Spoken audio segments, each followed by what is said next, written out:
everyone, I Richa Tripathi welcomes you all in RK Tutorials और आज हम आपके लिए लेकर आए हैं सरफेस केमिस्ट्री चैप्टर का पार्ट 4 जिसमें हम डिस्कस करने वाले हैं एप्लीकेशंस ऑफ एड्सॉर्प्शन के बारे में। गाइस, आप सोच रहे होंगे कि ये टॉपिक तो उतना इम्पोर्टेंट भी नहीं है तो हम इस पे ऐसे वीडियो क्यों बनाकर और आपके साथ डिस्कस क्यों कर रहे हैं।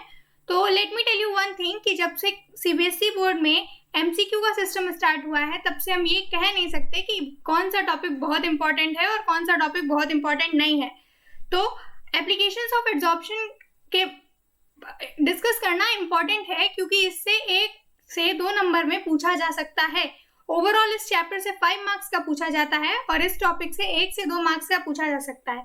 तो आइए शुरू करते हैं हमारा वीडियो। हमारा फर्स्ट पॉइंट है हमारे टॉपिक का फर्स्ट पॉइंट है production of high vacuum. Means जब वैक्यूम का हम लोग क्रिएशन कर रहे होते हैं तो जब ट्रेसेस ऑफ मॉलिक्यूल्स या फिर पार्ट्स ऑफ मॉलिक्यूल्स हमारे जिस भी वेसल में हम लोग वैक्यूम का क्रिएशन कर रहे हैं उसमें जब रह जाते हैं तब हम लोग एड्सॉर्प्शन का यूज करते हैं। एड्सॉर्प्शन का यूज कैसे करते हैं कि चारकोल को उस वेसल में रख देते हैं। तो जब हम अपने वेसल में चारकोल को रख देते हैं तो जो ट्रेसेस ऑफ मॉलिक्यूल्स रिमेन रह जाते हैं वो चारकोल पे एड्सॉर्ब हो जाते हैं और हमारा जो वेसल है वो कंप्लीटली वैक्यूम्ड हो जाता है कंप्लीटली। ठीक है, तो फर्स्ट पॉइंट जो हमारा है प्रोडक्शन ऑफ हाई वैक्यूम, इसमें क्या होता है कि अगर हमें ज्यादा से ज्यादा वैक्यूम मतलब हाई वैक्यूम चाहिए है एकदम से तो हम लोग अपने चारकोल को यूज करते हैं उस वेसल में रख के जो कि ट्रेसेस ऑफ मॉलिक्यूल्स को भी एड्सॉर्ब कर लेता है। ओके नेक्स्ट पॉइंट है हमारा फॉर गैस मास्क। ये पॉइंट हम लोग अपने लास्ट के सारे वीडियो में ऑलमोस्ट डिस्कस कर चुके हैं और डिस्कस किए भी हैं कि गैस मास्क में हमारा एड्सॉर्प्शन प्रोसेस कैसे यूज होता है। तो जो हमारा गैस मास्क होता है उसमें एक्टिवेटेड चारकोल या फिर मिक्सचर ऑफ एक्टिवेटेड चारकोल को किसी अदर मिक्सचर से लाइक किसी एल्युमिनियम जेल से मिक्स कर दिया जाता है और उसके बाद उसको मास्क में फिल करके या जैसे भी जो भी प्रोसेस होती है मास्क बनाने की उस प्रोसेस से मास्क को रेडी किया जाता है।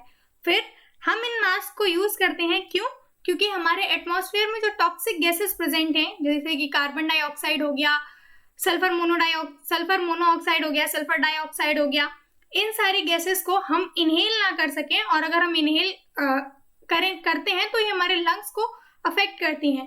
तो इन सारी गैसेस से बचने के लिए हम लोगों ने एक्टिवेटेड चारकोल को गैस मास्क में फिल किया। तो इसमें क्या था कि जो एक्टिवेटेड चारकोल था वो टॉक्सिक गैसेस को एब्जॉर्ब कर लेता था और सिर्फ जिस एयर को हम लोग इनहेल करते थे वो सिर्फ ऑक्सीजन होती थी, वो भी प्योरीफाइड ऑक्सीजन। तो गैस मास्क में भी हमने एड्सॉर्प्शन प्रोसेस का यूज किया। नेक्स्ट टॉपिक है कि removal of colouring matters from solution. तो रिमूवल जैसे okay I discuss this you with an example. तो एग्जाम्पल लेते हैं कि जो हमारी शुगर होती है, शुगर हमारी किससे बनती है? शुगर केन के जूस से। तो शुगर केन का जो जूस होता है वो एक्चुअली ब्राउन होता है, तो हमारी जो रियल शुगर होती है वो भी ब्राउन होती है। ठीक है, तो ब्राउन शुगर जो होती है वो टेस्ट भी उसका अलग होता है और एक्सपेंसिव भी होती है क्योंकि वो प्योर शुगर होती है। ठीक है, तो ब्राउन शुगर को वाइट करने के लिए क्या किया गया?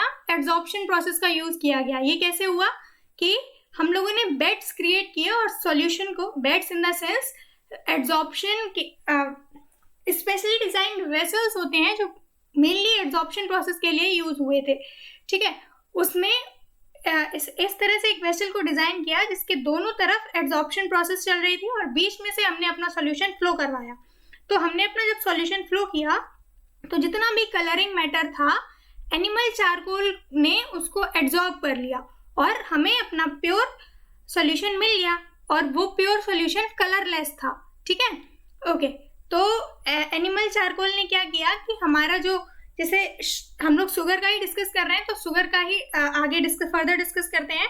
तो शुगर हमारी ब्राउन होती है। ठीक है, अब एनिमल चारकोल क्या होता है? जो हमारी काऊ होती है उनकी बोन्स का पाउडर, बोन्स के पाउडर को हम लोग यूज करते हैं हमारी शुगर को वाइट करने के लिए, ठीक है, फाइनली वाइट या फिर कलरलेस करने के लिए। तो जो हमारे एनिमल चारकोल था इसने एब्जॉर्ब कर लिया सारी इम्प्योरिटीज को या फिर कलर्ड इम्प्योरिटीज को और हमें कलरलेस सॉल्यूशन हमारा मिल गया। Next topic is for heterogeneous catalysis, ठीक है। तो हेट्रोजीनियस ये टॉपिक हम लोग आगे डिस्कस करने वाले हैं डीप में कि कैटालिसिस क्या है। तो अभी जस्ट आप, क्योंकि हम लोग यूजेस ऑफ एड्सॉर्प्शन के बारे में जान रहे हैं, तो अभी जस्ट आप इतना जान लीजिए कि हेट्रोजीनियस कैटालिसिस में हम लोग एड्सॉर्प्शन प्रोसेस को कैसे यूज करते हैं। गाइस, आपने कैटालिस्ट वर्ड तो सुना ही होगा। कैटालिस्ट क्या होता है कि जब रिएक्शन प्रोसीड नहीं हो रही होती है तब किसी सब्सटेंस को या किसी केमिकल को हम लोग ऐड कर देते हैं ताकि हमारी रिएक्शन प्रोसीड हो जाए, या फिर अगर रिएक्शन प्रोसीड हो रही है और उसका रेट ऑफ रिएक्शन स्लो है तो उस रेट ऑफ रिएक्शन को बढ़ाने के लिए हम लोग किसी सब्सटेंस को ऐड कर देते हैं ताकि हमारा रेट ऑफ रिएक्शन फास्ट हो जाए। लेकिन कैटालिस्ट खुद किसी केमिकल रिएक्शन में इन्वॉल्व नहीं होता है, ये सब्सटेंस अलग ही रहता है लेकिन हमारी रेट ऑफ रिएक्शन को फास्ट कर देता है। तो ऐसे सब्सटेंस हमारे कैटालिस्ट होते हैं। तो हेट्रोजीनियस कैटालिसिस में भी एड्सॉर्प्शन का यूज होता है। ये कैसे होता है कि जो हमारे रिएक्टेंट की सरफेस होती है, रिएक्टेंट की सरफेस पे क्या होता है, जो हमारे कैटालिस्ट होते हैं उसकी सरफेस पे हमारे रिएक्टेंट्स एड्सॉर्ब हो जाते हैं and side by side adsorb reactant में रिएक्शन होती है। रिएक्शन होने के बाद डिसॉर्प्शन होता है। डिसॉर्प्शन मतलब जो कैटालिस्ट की सरफेस है उससे एड्सॉर्बेट के मॉलिक्यूल्स का रिमूवल, डिसॉर्प्शन होता है और हमें हमारा प्रोडक्ट मिल जाता है। तो जब कैटालिस्ट की सरफेस पे एड्सॉर्बेट का एड्सॉर्प्शन होता है या फिर रिएक्टेंट का एड्सॉर्प्शन होता है तो ये प्रोसेस, यहाँ पे भी हम लोगों का एड्सॉर्प्शन का यूज समझ में आ जाता है, ठीक है। क्यों? क्योंकि कैटालिस्ट की सरफेस पे रिएक्टेंट के मॉलिक्यूल्स का एड्सॉर्ब जब होते हैं तभी हमारे प्रोडक्ट का फॉर्मेशन स्टार्ट होता है, ठीक है, या फिर प्रोडक्ट का फॉर्मेशन फास्ट हो जाता है, ठीक है। Okay, next point is control of humidity. ये पॉइंट भी गाइस हम लोग पहले डिस्कस कर चुके हैं कि जब हम लोग न्यू बॉटल्स खरीदते हैं तो उन बॉटल्स को स्मेल और ह्यूमिडिटी से बचाने के लिए उसमें एक छोटा सा पैकेट डाल दिया जाता है। वो पैकेट सिलिका और एल्युमिनियम जेल्स होते हैं ताकि हमारी बॉटल्स में ह्यूमिडिटी ना आए, और अगर ह्यूमिडिटी आती है तो ये सिलिका जेल और एल्युमिनियम जेल्स वो मॉलिक्यूल्स ऑफ वाटर को एब्जॉर्ब कर लेते हैं और हमारी बॉटल स्मेल फ्री हो जाती है और ह्यूमिड फ्री भी हो जाती है, ठीक है। तो एब्जॉर्प्शन प्रोसेस को ह्यूमिडिटी कंट्रोल करने में भी यूज किया गया। गाइस, हम लोग इसको फर्दर डिस्कस इसलिए कर रहे हैं क्योंकि इन पॉइंट्स में एक दो पॉइंट्स ऐसे हैं जिसके बारे में हम लोग आगे डिस्कस करने वाले हैं, ठीक है। तो बाकी अगर आपसे पूछा जाता है कि गिव एप्लीकेशंस ऑफ एब्जॉर्प्शन तो आप डायरेक्ट हेडिंग भी दे सकते हैं। अगर क्वेश्चन 1 से 2 नंबर का है, अगर 3 नंबर का है तो आप 1-2 लाइन में एक्सप्लेन भी कर दीजिएगा, ठीक है। Okay, next point is in curing disease.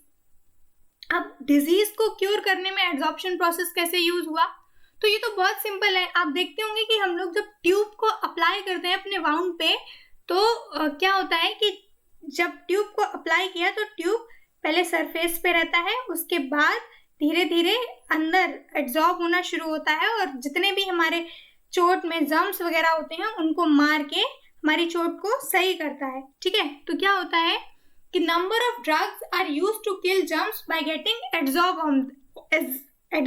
On them, ठीक है। तो नंबर ऑफ ड्रग्स यानी जो हमारे ट्यूब्स हैं होते हैं या फिर जो भी एंटीसेप्टिक्स होते हैं उनको हम लोग यूज करते हैं ताकि डिटॉल ले लीजिए आप, डिटॉल से पहले क्लीन करते हैं ताकि जो जर्म्स हैं हमारी चोट में पहले वो खत्म हो जाए, उसके बाद जो हम ट्यूब लगाएं तो हमारी चोट जो है वो जल्दी से सही हो जाए। तो जो हमारा डिटॉल होता है वो पहले हमारी बॉडी में एब्जॉर्ब होता है, उसके बाद वो जर्म्स को किल करता है और फिर हम लोग अपना ट्यूब अप्लाई करते हैं, ठीक है, या फिर ट्यूब को ही डायरेक्टली अप्लाई कर लेते हैं। ओके, तो अब हमारा नेक्स्ट टॉपिक है कि separation of inert gases. Inert gases का सेपरेशन कैसे किया जा सकता है। तो guys let me tell you one thing कि आपने ये टॉपिक हमेशा से पढ़ते आए हैं कि गैसेस को हम लोग सेपरेट कर सकते हैं। गैसेस, हालांकि गैसेस का मिक्सचर होमोजीनियस मिक्सचर होता है, होमोजीनियस मिक्सचर को सेपरेट करना पॉसिबल नहीं है, but still kinds of gases या फिर काइंड्स ऑफ गैसेस के मिक्सचर्स को हम लोग सेपरेट कर सकते हैं। कैसे? क्योंकि हर गैस का जो लिक्विफिएबल पॉइंट होता है या फिर जो एड्सॉर्बिंग पॉइंट होता है वो अलग अलग होता है, ठीक है।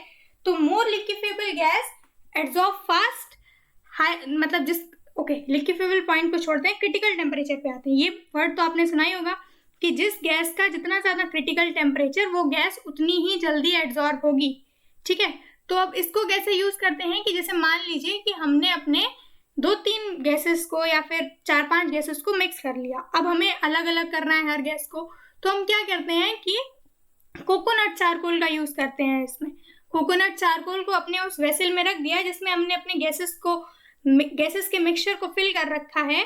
इस कोकोनट चारकोल पे जिस गैस का सबसे ज्यादा क्रिटिकल टेम्परेचर होगा वो पहले एड्सॉर्ब होगी, फिर दूसरी एड्सॉर्ब होगी, फिर तीसरी। इस तरह से हम अपनी गैसेस के मिक्सचर को सेपरेट कर सकते हैं।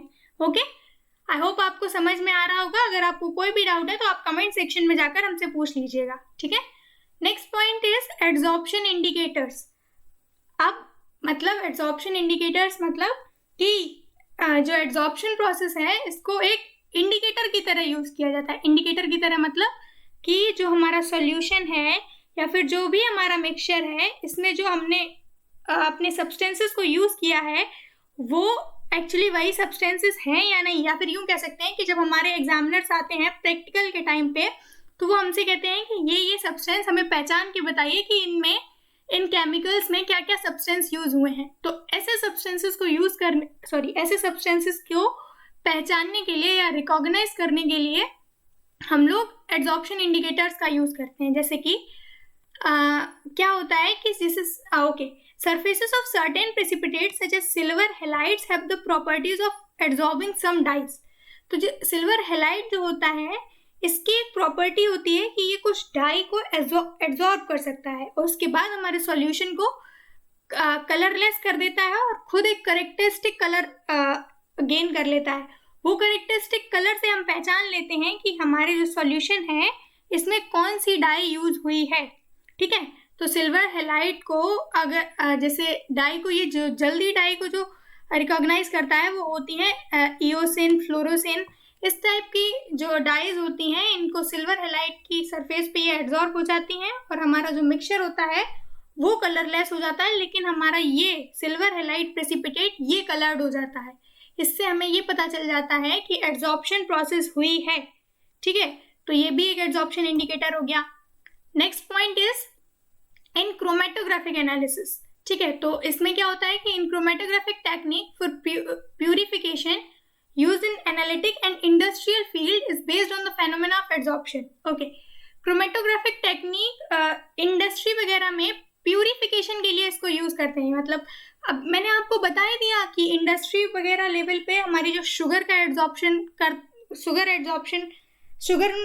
सॉल्यूशन में जो एड्सॉर्प्शन प्रोसेस का यूज करते हैं, ठीक है, वो भी इंडस्ट्रियल लेवल पे होता है। अब यहाँ पे क्रोमेटोग्राफिक की बात आ गई तो मतलब इंक सॉल्यूशन वगैरह होते हैं जो उसमें हम लोग अपने इस एड्सॉर्प्शन प्रोसेस का यूज करते हैं, ठीक है। Next is deionization of water. Okay, तो वाटर को कैसे डीआयोनाइज करते हैं गाइज? वाटर जो होता है वो न्यूट्रल होता है, मतलब जितने उसमें इस हाइड्रोजन आयंस होते हैं उतने ही OH आयंस भी होते हैं, जितने H आयंस होते हैं उतने ही OH आयंस होते हैं, ठीक है। जितने हाइड्रोजन आयंस उतने ही हाइड्रोक्साइड आयंस। तो अब इनको कैसे डीआयोनाइज करते हैं? अब हमें अगर हाइड्रोजन आयंस को डीआयोनाइज करना है तो आपको ये मालूम होना चाहिए कि हाइड्रोजन आयंस जो होते हैं वो कैटायंस होते हैं और कैटायंस पॉजिटिवली चार्ज होते हैं। तो अगर हमने वाटर में किसी एनायनिक इलेक्ट्रोलाइट को ऐड कर दिया तो ये कंबाइंड होकर एक प्रेसिपिटेट को फॉर्म कर देंगे और हमारा वाटर डीआयोनाइज्ड हो जाएगा। अब रह गए हाइड्रोक्साइड आयंस। हाइड्रोक्साइड आयंस में क्या होता है? हाइड्रोक्साइड आयंस के में हम लोग वो नेगेटिवली चार्ज होते हैं, तो अगर हम किसी पॉजिटिवली चार्ज इलेक्ट्रोलाइट को ऐड कर देंगे तो इससे भी प्रेसिपिटेट फॉर्म हो जाएगा और हमारा वाटर डीआयोनाइज हो जाएगा। तो इस तरह से वाटर की डीआयोनाइजेशन में भी एब्जॉर्प्शन प्रोसेस का यूज होता है। गाइज, ये था हमारा लास्ट पॉइंट आज के टॉपिक का। अगर आपको हमारी वीडियो पसंद आई हो तो उसे लाइक, शेयर और सब्सक्राइब जरूर करें और वीडियो से रिगार्डिंग अगर आपको कोई भी डाउट हो तो कमेंट सेक्शन में जाकर हमसे जरूर पूछें। Thank you guys for watching the video till and.